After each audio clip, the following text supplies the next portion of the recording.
Olá, sejam bem-vindos à disciplina de Sociologia da Educação do curso de Licenciatura em Matemática pela UAB, Universidade Aberta do Brasil, do campus da UFT de Arraias. Eu sou o professor Samuel Corrêa Duarte e irei acompanhá-los na nossa revisão final da disciplina. O primeiro ponto que nós queremos conversar com vocês é para entendermos melhor a origem e por que falar em sociologia, por que discutir sociedade. É óbvio que todos nós reconhecemos que vivemos num ambiente social. Ou seja, não nos reduzimos à nossa vida individual, mas também à vida em coletividade. Essa vai ser a tônica da discussão da sociologia, tá? Ou seja, entender um pouco como passamos do eu para o nós, do individual para o coletivo e vice-versa também. Em termos de origem da sociologia, alguns fatos históricos vão ser essenciais para nós entendermos o porquê dessa reflexão. Vamos imaginar que durante toda a Idade Média na Europa, que é onde surge a nossa disciplina, haviam poucas mudanças radicais na forma de organização social. Conforme nós vamos ter alguns processos históricos, essas mudanças vão se radicalizar e vão tornar necessárias uma reflexão sobre uma questão que possivelmente os seus avós faziam essa pergunta: onde está indo o nosso mundo? Ou onde esse mundo vai parar? Essa é a pergunta básica da sociologia. Vejam bem, 4 eventos fundamentais para entender as origens da sociologia.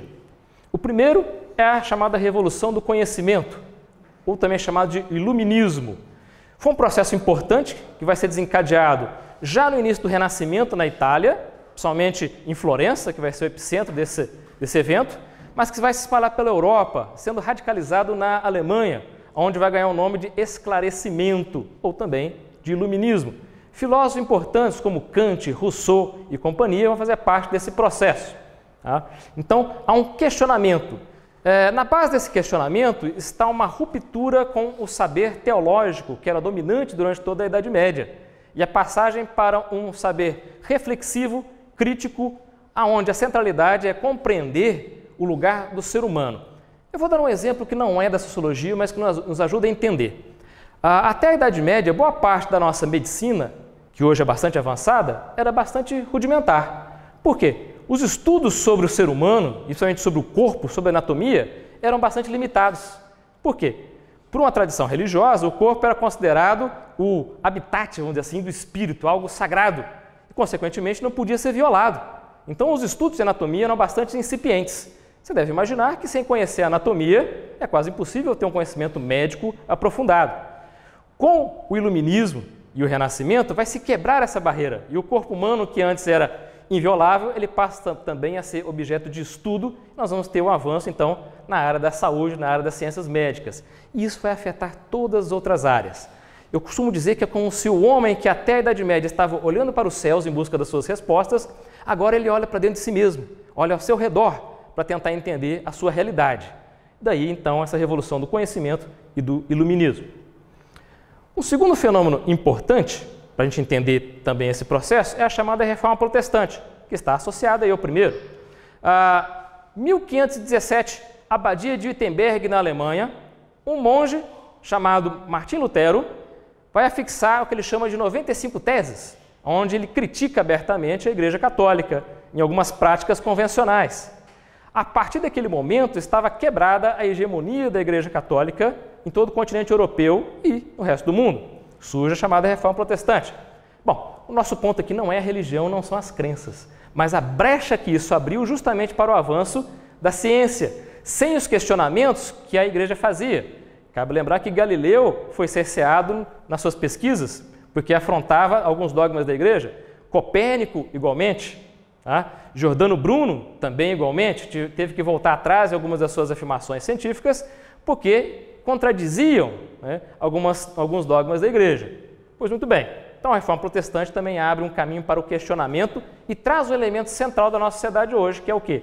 A diversidade religiosa. Bom, um terceiro tópico é a Revolução Francesa.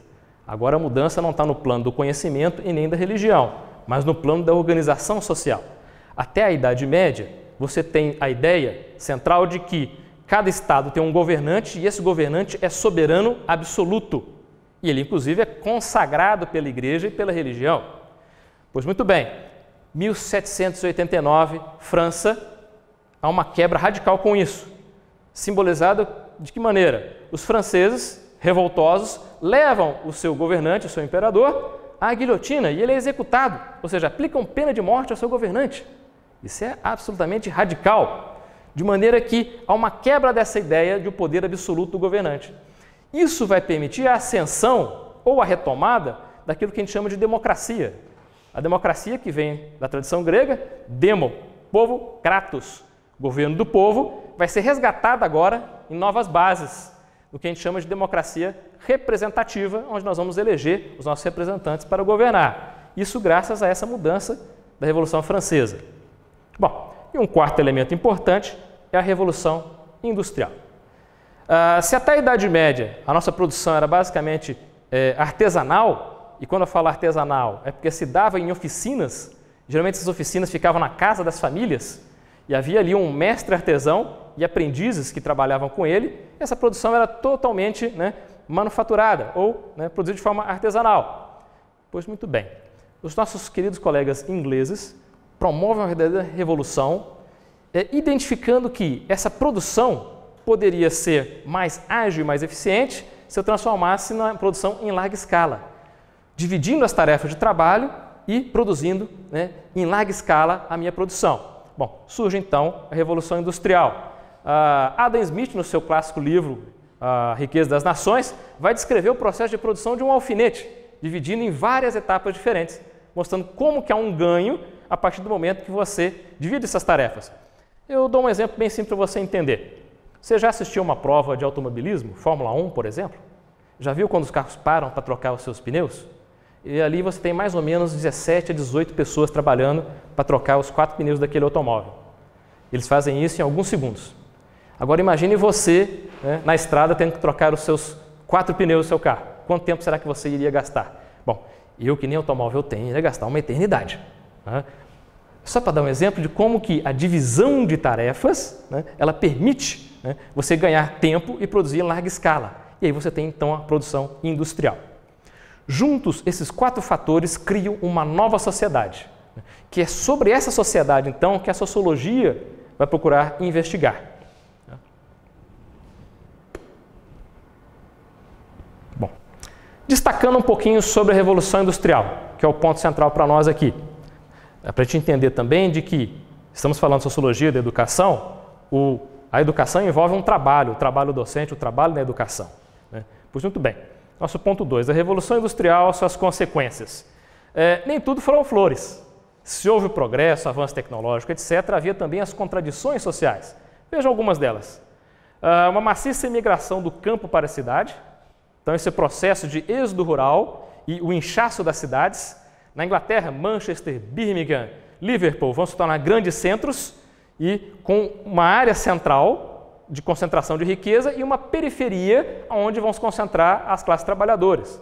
Esse processo vai acontecer no Brasil também, mas já na década de 30, 1930, principalmente em São Paulo, você vai ter esse processo de formação da área urbana e das periferias.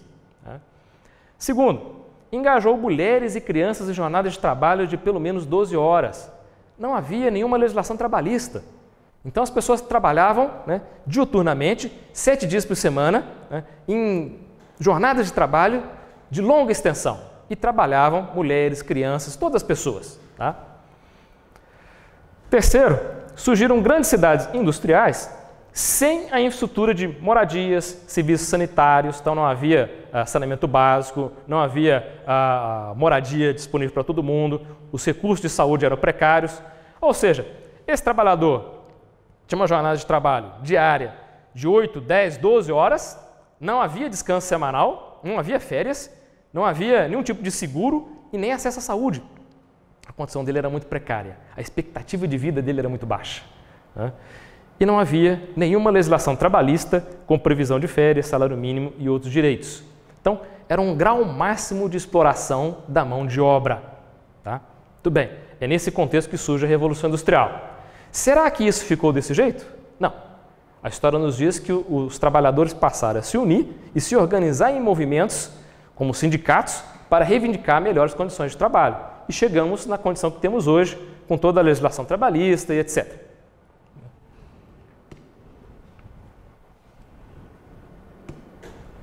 Vamos lá. Pensando então o trabalho nessa sociedade capitalista. 4 fatores vão ser destacados por um sociólogo, daqui a pouco eu vou comentá-lo, né, mas que indicam um processo de mecanização crescente da produção. Então, aquela produção que antes era manual, era artesanal, passa a ser cada vez mais mecanizada. Hoje podemos falar da robótica na produção, né, cada vez mais presente. A divisão no trabalho, que eu já indiquei, e isso já adianta aqui como que isso vai afetar a educação. Vamos pegar o exemplo do filósofo Jean-Jacques Rousseau. Ele foi, na época dele, tutor. Ele ganhou a vida dele sendo tutor, que era um professor na época. Como é que funcionava? As famílias que tinham dinheiro, como era o caso, contratavam um professor particular para ensinar aos seus filhos. Uma parte da população não tinha acesso a nenhuma educação, a não ser que você fosse para a igreja, onde você seria ensinado lá nas escolas eclesiásticas, né, para ser padre ou freira. Fora isso, o acesso à educação era muito limitado. E algumas famílias que tinham posses contratavam um professor particular. O que esse professor particular ensinava, que era o tutor, como Rousseau foi também tutor? Música, artes, física, química, tudo. Ele era professor de quase tudo. Tá? Pois muito bem. Com a ascensão da sociedade capitalista, eu preciso de formar mão de obra. Eu preciso especializar essa mão de obra. E eu preciso então de uma instituição que se encarregue da formação dessa mão de obra. Essa instituição é exatamente a escola. E é aí que eu vou ter a divisão do trabalho também lá na escola. É aqui que começa a surgir a ideia de que eu tenho um professor de química, de física, de matemática, de biologia, de português, de sociologia. Então as áreas vão se especializando. Então essa divisão do trabalho que está lá nas fábricas vai chegar também na educação. Né? Temos a questão também do mercado de trabalho. Se antes o trabalho era basicamente artesanal e ligado à vida da família, ou seja, não raro você tinha uma oficina na casa da própria família, e dali era um sapateiro, um ferreiro, um alfaiate, né, que trabalhava com a sua família e alguns aprendizes. Agora eu tenho produção em larga escala. Eu crio então a ideia de que eu tenho um empregador, né, que é o patrão, e empregados, que são os assalariados. E eu crio a figura de um mercado de trabalho. Eu passo a procurar emprego. Tá? E se torna então, né, uma sociedade onde alguns detêm o meio de produção, que é o empresário, é o capitalista, e muitos detêm apenas o quê? A sua força de trabalho, que ele vai oferecer nesse mercado de trabalho. Isso gera esses fatores aqui. Né? O trabalhador vai buscar salário, né? Por outro lado, o patrão ou empregador busca o lucro, que também pode ser chamado de mais-valia. Bom, qual que é o ponto para nós aqui? Há uma disputa aqui. Trabalhadores querem mais salário, empresários, né, patrões querem o quê? Mais lucro. Então, há uma competição. Quanto menos eu pagar ao meu empregado, maior a minha margem de lucro.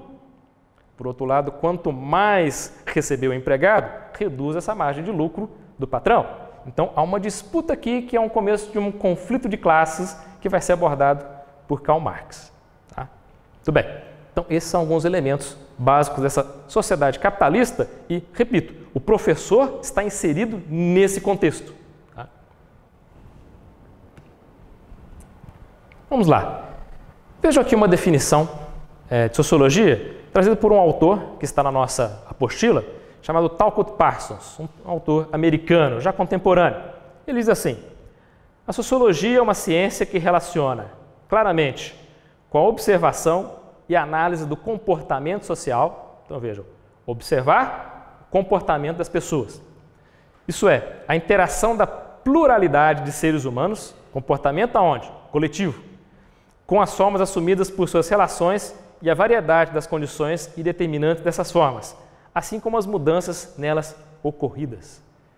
Você pode dizer que a sociologia é a ciência que estuda a escola, né, como um espaço onde você tem comportamento social, tem interação, tem formação de uma identidade, de uma coletividade, né, e aí vale a pena nós entendermos a escola como um ambiente social, como uma estrutura social. E aí nós estamos começando a falar de sociologia da educação. Muito bem, dando sequência à nossa aula aqui de sociologia da educação, vamos agora abordar um pouquinho os autores clássicos dessa disciplina. Obviamente existem vários, mas nós vamos pensar aqueles que são considerados essenciais. Tá? Primeiro, Karl Marx, nascido em 1818, falecido em 1883. Ele vai se dedicar à crítica da sociedade de classes. Por crítica, entenda uma análise Que sociedade de classes é essa? A sociedade capitalista. Basicamente, ele vai identificar que essa sociedade se organiza em torno de duas grandes classes, a classe trabalhadora e a classe capitalista. Esse modo de ver a sociedade vai estruturar uma análise da sociedade, que permite entender como que existe uma educação para diferentes classes sociais. Esse tema vai ser abordado por outros autores, como Pierre Bourdieu, Habermas, Gramsci, Althusser, toda uma linhagem de pensamento chamado marxista. O segundo autor é Émile Durkheim, nascido em 1857 e falecido em 1917. Ele vai enfatizar o papel da solidariedade na organização e coesão social. Não entenda aqui solidariedade como fazer boas ações, não é isso. Solidariedade para ele são as formas de integração social.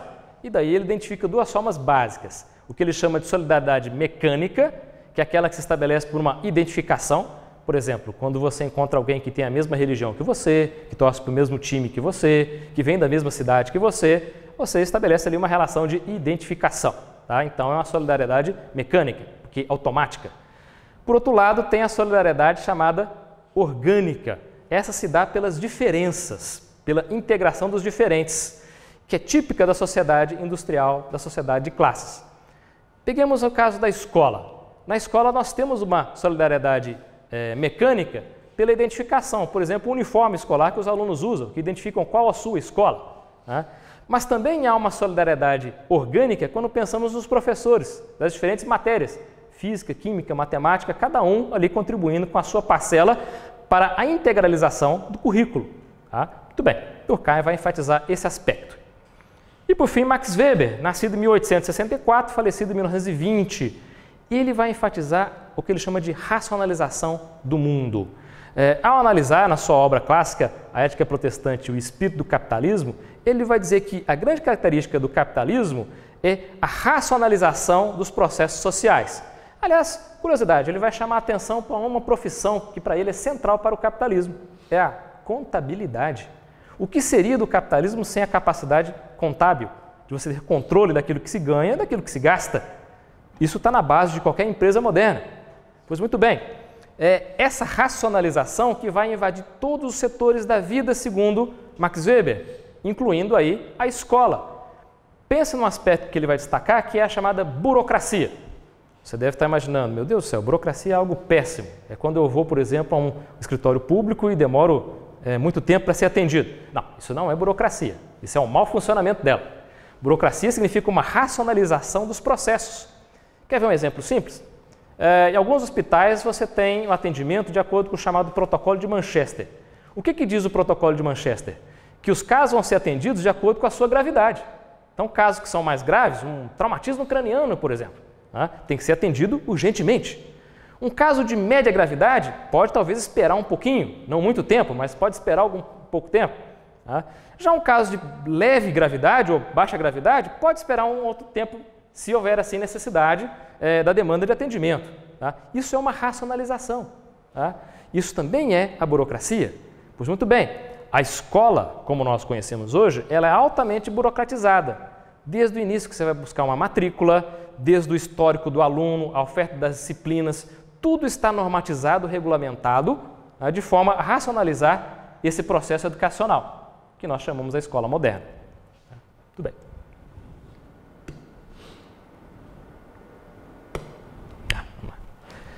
Eu havia adiantado um autor, Pierre Bourdieu, que vai se dedicar fundamentalmente à pesquisa sobre educação e sobre a desigualdade social.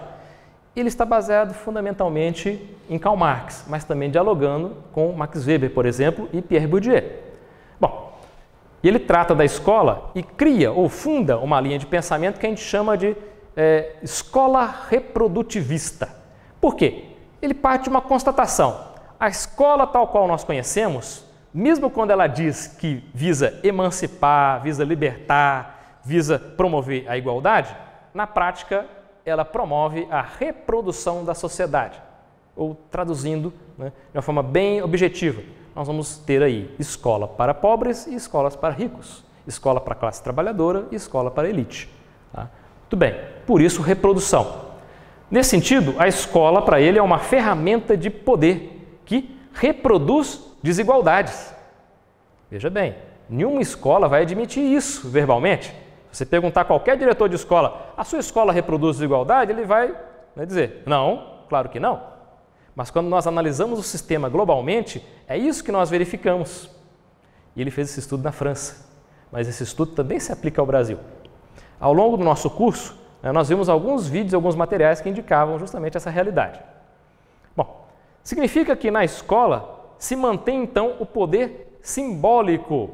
Olha só, então ele vai dizer no estudo dele que, por exemplo, vários cursos, não só secundaristas, mas também cursos superiores, não é apenas o fato de eu ter acesso à educação, mas ter um diploma que certifique a minha condição social. Se você pegar qualquer universidade no Brasil, você vai ver que existem também cursos mais voltados para a classe trabalhadora, por exemplo, cursos noturnos, que é quando a classe trabalhadora pode estudar, e cursos que são voltados mais para uma elite, uma classe média ou aqueles que conseguem algum financiamento, bolsa, etc., que são os cursos de período integral. A classe trabalhadora não tem condição de fazê-los por sua própria condição. Tá? Então, a escola também tem um poder simbólico de atestar que as pessoas pertencem a uma classe X, Y, Z. Tudo bem. O terceiro fator é que o aluno é um ator social ligado à engrenagem da produção simbólica. O aluno, ele é portador de uma cultura. Cultura essa que vem de onde? Da família. E esse papel da família para ele vai ser essencial. Ele vai dizer que cada família possui o que ele chama de capital cultural. E o aluno vai à escola levando consigo esse capital cultural que ele adquire na sua família. Por exemplo, alguns alunos chegam nas séries iniciais, já sabem ler e escrever, porque aprenderam em casa. Já sabem fundamentos de matemática, porque aprenderam em casa. Outros não tiveram acesso.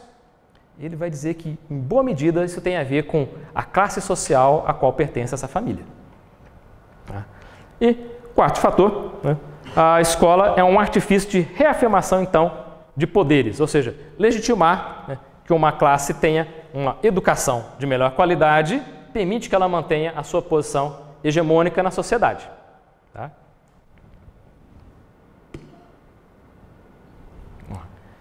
Opa, deixa eu voltar aqui. Continuando ainda com Pierre Bourdieu, seu quinto elemento. Tá? Ele vai dizer que a escola contribui então para a reprodução da desigualdade social e, sendo assim, o fracasso escolar é funcional na sociedade capitalista. Bom, eu posso falar disso aqui de acordo com até estudos que eu já fiz. Se você visitar não uma escola, mas um presídio em qualquer parte do Brasil, você vai descobrir que existe lá dois fatores interessantes. Um que é educacional e o outro que é racial. Qual que é educacional? A boa parte dos nossos presidiários, a população carcerária no Brasil, evadiu a escola, ou seja, entram aqui como fracasso escolar.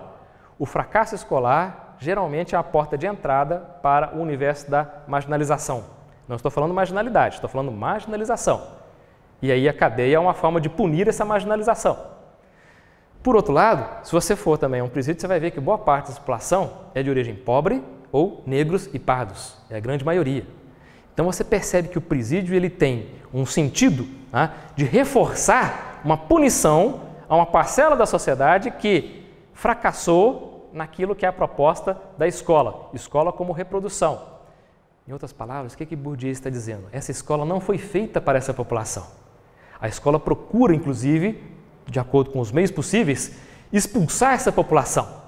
Nesse sentido, o fracasso escolar, como ele diz, é funcional na sociedade capitalista. Eu mantenho uma população marginalizada dos meios de acesso a consumo, dos meios de acesso à igualdade social, dos meios de acesso ao padrão cultural dominante. Tudo bem. E aí ele vai dizer, seguinte, que o fracasso pedagógico é um sucesso social da classe dominante. Parece um paradoxo, não é isso? Como que o fracasso pedagógico pode ser um sucesso? Ele é um sucesso no sentido que reduz o acesso à educação àquela parcela da sociedade que detém também capital econômico e cultural, limitando o acesso da população mais pobre. Repito, esse estudo pioneiro que ele fez na França, mas ele pode ser reproduzido nos Estados Unidos, no Brasil, em quase todos os países capitalistas encontramos a mesma relação. A escola também transmite e avalia uma cultura que não é socialmente neutra. Pois muito bem, desafio você aqui no Tocantins, por exemplo, a pegar o livro didático que você estudou História e Geografia, no seu segundo grau, acho que dificilmente ele falava do Tocantins. Mas, consequentemente, ele tinha informações sobre Rio de Janeiro, sobre São Paulo, talvez um pouco da minha Minas Gerais. Do ponto de vista histórico, Minas foi importante, período colonial, mas dificilmente você vai encontrar livros didáticos que falem da sua realidade local, do seu mundo da vida. Por quê? Porque a ideia desse material, e o livro didático aqui é um bom exemplo, é repassar uma cultura hegemônica dominante, que no caso do Brasil é a cultura do eixo Rio-São Paulo. É a mesma cultura veiculada pela grande mídia, e que vai ser reforçada na escola. Ou seja, você tem que saber um pouquinho do que se passa nos grandes centros, mesmo que você não saiba o que se passa aonde você vive de fato. E aí, nós temos um sério problema, porque essa educação, ela, além de ser alienada, ela é alienante, porque não leva o estudante a conhecer a sua própria realidade, o seu mundo da vida. Tudo bem. E o último fator que ele destaca é a questão do capital cultural familiar e o sucesso da escola, que eu já adiantei. Famílias que têm um histórico de investimento na educação, ou seja, veem na educação um caminho para o sucesso, para a ascensão social, incentivam seus filhos também à educação. Famílias que tiveram mais dificuldade nesse processo tendem a enfatizar outros percursos, como o ingresso precoce no mercado de trabalho, que muitas vezes compromete a formação desse jovem na sua idade certa, no seu desenvolvimento social. Muito bem, dando sequência à nossa aula, vamos enfocar agora a contribuição de um autor francês chamado Philippe Perrenot, que vai enfatizar a questão das competências, ou seja, a ideia de que a educação e a escola têm que promover essas competências. Bom, como é que ele concebe essa competência? Ele entende que é a mediação entre o aqui e o agora, ou seja, entre o local de formação e os outros espaços, como a sala de aula. Ou seja, a sala de aula precisa ser vista como um ponto de encontro entre diferentes alunos, de diferentes origens, com diferentes experiências e vivências, mediadas pelo professor, que permite então esse contato e esse conhecimento mútuo. Um outro aspecto é de que quais seriam as competências, as qualificações, os meios de avaliação que um professor deve colocar em prática. O primeiro ponto é saber que nenhuma avaliação é neutra, toda ela tem uma intenção. A minha intenção da avaliação pode ser, por exemplo, enfatizar a leitura que os alunos fizeram ao longo do semestre, pode ser uma revisão, pode ser mais objetiva, pode ser mais de interpretação. Por exemplo, eu posso pegar um fenômeno histórico do passado e tentar pedir para o aluno relacionar com um evento atual, se for uma aula de história. Então, as avaliações têm diferentes intenções. O professor precisa ter clareza de qual é a intenção dele com aquela avaliação, ou seja, o que ele pretende obter do aluno. Lembrando que é importante diversificar, porque cada aluno tem uma característica, uma aptidão diferente. Você aplicar uma prova fechada, questões objetivas para um aluno, talvez seja mais fácil para ele. Mas tem um outro aluno que ele vai ter mais facilidade em redigir, em elaborar a sua resposta. Então, são diferentes percepções. Alguns alunos têm facilidade de apresentação oral, vão bem num seminário. Outros, por questão de timidez ou dificuldade na sua desenvoltura em ambiente social, vão ter um pouco mais de dificuldade. Por isso a importância de diversificar para auferir diferentes competências. Terceiro, os conhecimentos teóricos previstos no currículo escolar são bem organizados? O currículo escolar não pode ser visto como algo estanque, ele tem que ser retrato da atualidade daquela sociedade e trazer aqueles temas que são mais relevantes. E aí eu aponto para vocês algumas falhas do nosso currículo atual. Estamos em período pré-eleitoral. Ok, será que todo mundo sabe como funciona uma eleição? Nossos jovens de 16 anos já podem votar. Será que eles entendem ou é ensinado para eles como é que funciona o processo eleitoral? Como é que funciona? Por exemplo, se você mora numa pequena cidade, talvez você já tenha visto essa situação. Uma pessoa é candidata a vereador, tira lá seus 500 votos e não é eleito. Outro com 350, 300 votos é eleito. E você pensa, isso é injusto. Tá, mas você procurou saber como é que funcionam as regras do jogo? Voto de legenda, coligação, etc. Tudo isso já está previsto pela legislação. Tudo isso um jovem de 16 anos que está habilitado a votar deveria conhecer. Tudo isso poderia ser trabalhado na escola também como formação. Assim como o direito do consumidor, assim como a questão da preservação ambiental, assim como a diversidade sexual, a diversidade racial, a diversidade religiosa. Tudo isso precisava ser trabalhado no ambiente escolar pensando uma sociedade que é plural, que é democrática. Tá? São as reflexões teóricas que alimentam as práticas, as quais, por seu turno, constituem a matéria-prima da teoria? Será que aquilo que é a formação do professor é depois, de fato, levado para a sala de aula? Ou seja, será que a formação do docente, de fato, tem um impacto no seu desempenho em sala de aula? Ou será que esse docente se forma pela experiência prática em sala de aula? Bom, podemos dizer que um pouco dos dois. Mas nós precisamos enfatizar cada vez mais esse aspecto da relação entre a teoria e a sala de aula, porque significa que existe uma produção da ciência, e essa produção da ciência precisa ser levada para a sala de aula.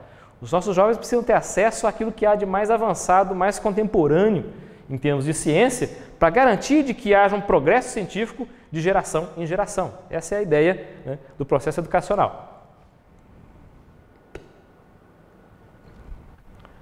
Veja aqui uma frase do Philippe Renaud. Aprender as regras do jogo escolar é procurar tirar proveito daquilo que a escola pode oferecer, como o sucesso escolar, a celebração e a consagração das diferenças sociais, que são transformadas pela escola em desigualdades escolares, muitas vezes negado na prática. Ou seja, precisamos entender a escola como um ambiente social que, em muita medida, reproduz a sociedade como um todo. Muitas vezes vemos a escola como uma ilha isolada da sociedade. Não, ela não é isolada. Se existe sexualidade lá fora da escola, também é sexualidade dentro da escola. Se existe conflito intergeracional fora da escola, entre pais e filhos, também há conflito intergeracional dentro da escola. Então a escola não pode se ver como uma ilha isolada, mas ela tem que trazer, né, o contexto social para dentro dos seus muros e discuti-lo junto com os alunos como um processo de aprendizagem social. É aquilo que alguns autores chamam de currículo oculto. Não é só ensinar matemática, física, química, mas também repensar os nossos padrões de sociabilidade, nossos padrões culturais. Bom, uma outra linha de pensamento é a chamada escola interacionista e também construtivista. A ideia é de que os indivíduos, ao interagir uns com os outros, vão construindo ou gerando padrões de sociabilidade, ou seja, vão criando a própria sociedade. Nesse sentido, dentro da escola, há desigualdades de classe, de sexo, cultura, de etnia, de raça, e isso precisa ser levado em conta pelos professores e pelos profissionais da educação. Por quê? Tem um impacto na relação desses alunos com a realidade escolar e com o conhecimento. Basta perguntarmos por que os nossos cursos superiores muitas vezes ganham uma característica que tem a ver, por exemplo, com gênero. Cursos que são feminilizados, como por exemplo, enfermagem, e cursos que são masculinizados, ciência da informação, por exemplo, informática. Por que isso acontece? Há um padrão cultural que é formado aí. Isso precisa ser questionado. Por que não podemos ter mulheres na computação e por que não podemos ter homens na enfermagem? São padrões, são convenções que precisamos questionar. Segundo, a desigualdade na escola origina-se em bases materiais, financeiras, institucionais. O Brasil tem avançado nesse sentido, criando políticas de inclusão social e redistribuição de renda a partir da escola. Programas como Bolsa Família, etc., que procuram, contribuir para as famílias mais carentes para que mantenham seus filhos da escola, não tenham que levá-los precocemente para o mercado de trabalho e assim possam dar uma opção, uma oportunidade melhor de aprendizagem, de crescimento. Obviamente, essas políticas são passíveis de falhas, de críticas e aperfeiçoamentos, mas a intenção básica delas é isso, trabalhar essa questão da desigualdade lá na escola, reconhecendo que eu tenho alunos ricos e alunos pobres, escolas ricas e escolas pobres. E terceiro, o combate ao fracasso escolar requer uma atuação contra essa desigualdade social, a miséria, a fome. Políticas sociais, e aí a escola precisa ser parceira, por exemplo, do Centro de Referência em Assistência Social. Quase todo município do Brasil, eu creio que todo município tem lá o seu CRAS. A escola precisa ser parceira, precisa ter um diagnóstico social e socioeconômico dos seus alunos, e entender qual o perfil desse alunado e fazer algo como nós fazemos nos hospitais. Veja só essa analogia que eu uso com meus alunos. Um paciente que entra no hospital e o caso dele não é grave, possivelmente ele nem vai ficar internado, correto? Ele vai receber sua medicação e vai para casa. Por outro lado, um paciente que está num estado grave, ele vai ficar internado até que ele recupere a sua plena saúde e possa ir para casa. E por que nós fazemos diferente com os nossos alunos? Por que nós premiamos os alunos que se destacam e excluímos os alunos que têm dificuldade? São esses alunos que têm dificuldade, mais propensos ao fracasso, que precisam de mais atenção, que precisam de mais cuidado.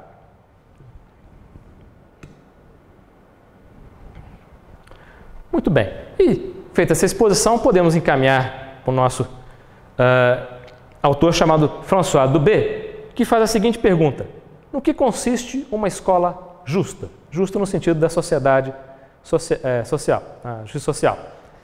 Ele lança aqui algumas perguntas. Nós não vamos respondê-las. A ideia é que você possa fazer essa reflexão conosco. É uma escola que é puramente meritocrática, com uma competição justa entre alunos desiguais? Será que só a competição é suficiente? Alguns vão dizer, precisa ensinar o aspecto competitivo, porque a sociedade capitalista e mercadológica ela é competitiva. Tá, mas será que nós competimos o tempo todo? Será que também não existe cooperação? Ou como dizia lá Durkheim, com a sua solidariedade orgânica, nós não temos que nos integrar para que a sociedade possa existir?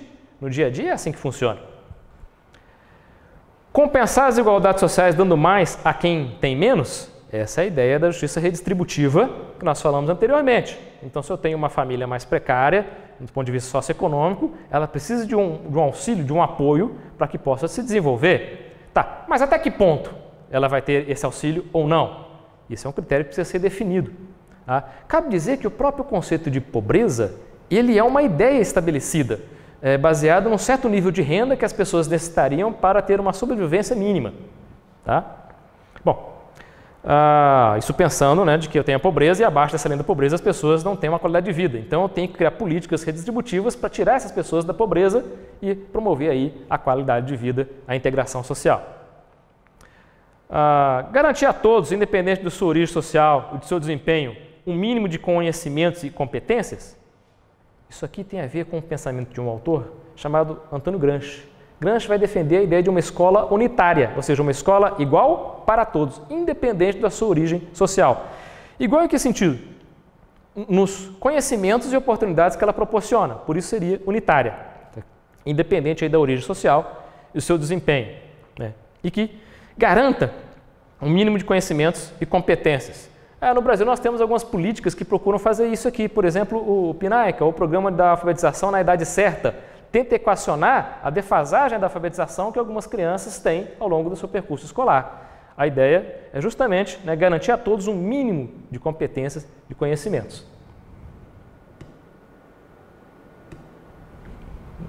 Bom, preocupar-se com a integração de todos os alunos na sociedade e com a utilidade da sua formação? Bom, é claro que a integração social é uma tarefa importante da escola. Agora, tenhamos em mente de que como esse aluno vai utilizar a sua formação depende do seu percurso. Ele pode ter formação numa área e decidir trabalhar em outra completamente diversa daquela.